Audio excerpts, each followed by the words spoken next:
Anyakalondo an kod jaod bura Elisha Odhiambo mondo bi ong'isa into gin ang'o ma mheshimiwa nyalo ng'iswa into odiochieng' ma kawuono e kinde ma jatend piny dhi golo twak mare en ang'o ma ugeno ni jatend piny dhi nyiso manyien mok ung'eyo kata dhi nyiso oganda jo Kenya odiochieng' ma kawuono?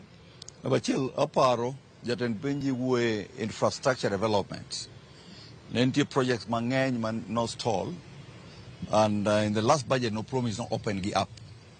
And I'm sure I'm not the way about Rironi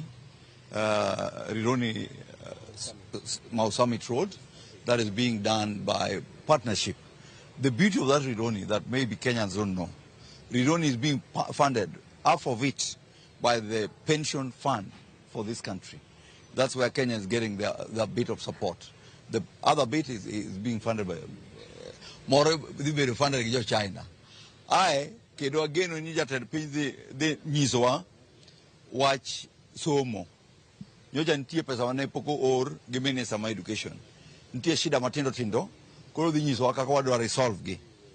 Mar adek ageno jatend piny dhi loso teething problems, shida matintin manago gi SHA. And kaka wadwa resolve gi, nikech SHA tiyo 80%, but nitie shida moko matindo tindo madwa nwa resolve. Mago expectation marwa.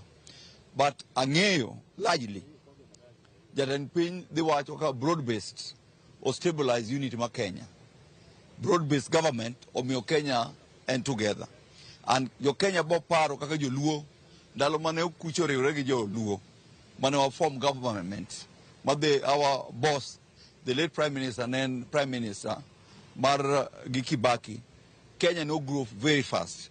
And pudan gigeno nikech wariwre gi UDA kaka jo ODM an gigeno ni coming forward Kenya dhi mbele ka okang' matua maduong' moinga kaka osebedo kendo osebedo gi kwe makende. Security apparatus led by Murkomen gi Dr. Raymond Omolo osetimo kaka ginyalo mondo Kenya obed gi kwe.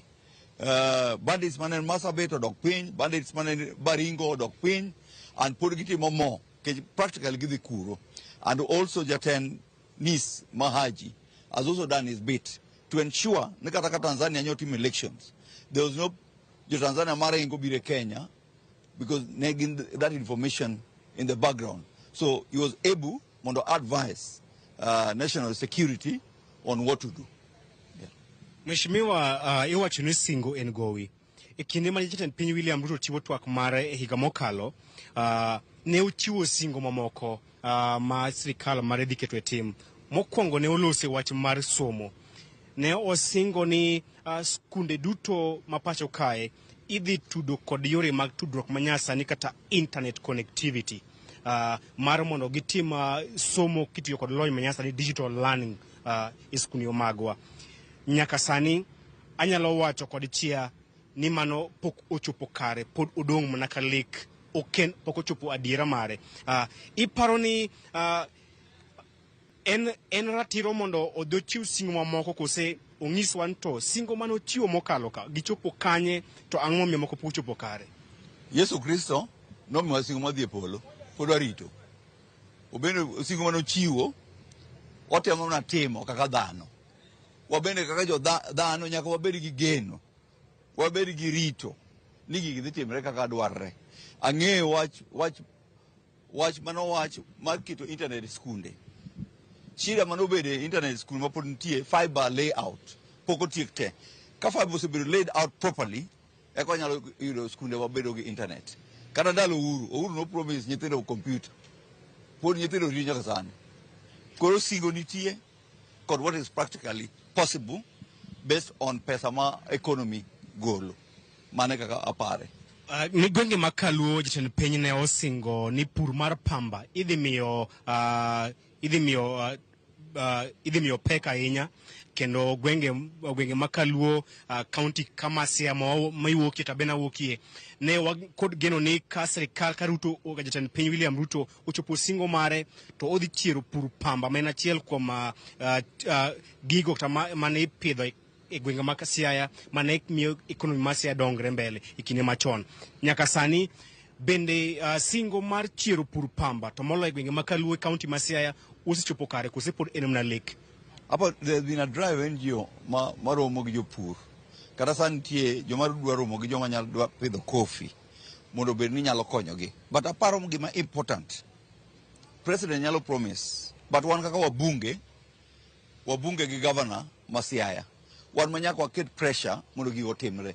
President promise to is up to mbunge. Kano promise look to sima. It's up to me kaka the MP ma game. Mondo ensure jo game nigi stima to beat that line. Nikech budget nitie. So kin MP ibiro kai nendo mondo koro wachni. Mogik en chal mar piny Kenya e weche mag telo kod siasa ma bende ng'ene odhi miyo pek e twak mare. Inyalo wachango ewi luasi mar siasa kata luasi mar telo e bwo tend jatend piny William Ruto nyaka ne uchiw twak maka bende luasi mar siasa yom kaka ne osingo ni odhi nyayo luasi mayom mar siasa kod telo makare. Anaparo en why amarach no wito babawa Raila Amolo Odinga. But kaparo baba no way duty broad based. And again the spirit ma baba pod ngima. The body is not there but spirit ngima. So spirit neno botero wanyaka wagoni Ruto kura 2027. Ma kura dhi bedo yo mokwe kabisa moloyo. Kaka se adhi bedo yo mokwe moloyo. Nikech kaka Dr. Buru no wacho tingo lwedo onge. Kokitimo gimoro chunge giri mitimo. And adoboneno going forward wabo lose. Naneno ka governor Masia lose weche mang'eny. But I think what is important, governor team gima no miyo team. Oti gima no ori team. Siasa ma barabara mar go kor okony. Kidwa negotiate gi president. Dhi ire. Dan go kori no do the street. The street ok bi konyi. Donge ne owacho in on fairness no owacho ni gima ne owacho en jo Kenya pod ni kod ratiro mar dhi e ng'anyo kopo ni gik moko ok dhi maber. Ne olero ni ne ok onyiso jopiny ojoge ndara. Ne olero ni ne owacho mana kopo ni gik moko ok odhi makare to pod wan kod ratiro mar dhi e ng'anyo, ratiro ma bende baba ne kedo ni. Donge paro ni idonyo ne governor sana, maybe no kiwinje maber. Apa na winje keta se winje ng'eny. Maybe in mapok winje ni interviewe to pok winje. Kira se wuo kod chunya nge chunye. Iye ka chunyi ni opposition. Kati wuo other things, ni opposing things. Okinge development. Put gimani in opposition. But I encourage obed blatant e gima dwaro. An ka dwaro gimoro awacho. Bana join William na wacho na join godiochieng. No ka wacho gotieno. Ng'eny gidhi gotieno to gwaj godiochieng. Winje mheshimiwa paroni twak marwa hie nen mar udichieng' makawuono koro wasekao paro mibeni miyowa gima duong' ma mheshimiwa bende owacho en ni nyalo bedo nitiere singo mane jatend piny William Ruto chiwo e twak mare mokalo to pok ochopo kare. Kata kamano pod wamiye thuolo mar mondo odhi nyime kod keto singo makamago. Kata kamano en ratiro mar japiny, en ratiro mar jo Kenya keto jotelo tesre maneno ni singo magichiwo giketo e tim ok obed abeda wer ma ok ket. Mano en ratiro ma jopiny nigo.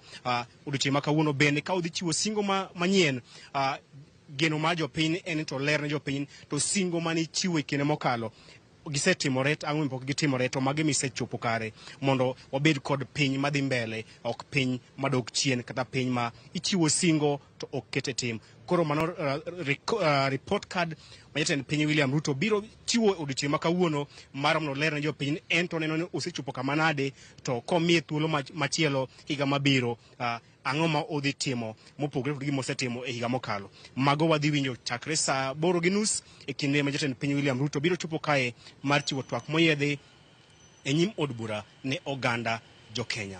Sharon. Erokamano ahinya Chris Awino.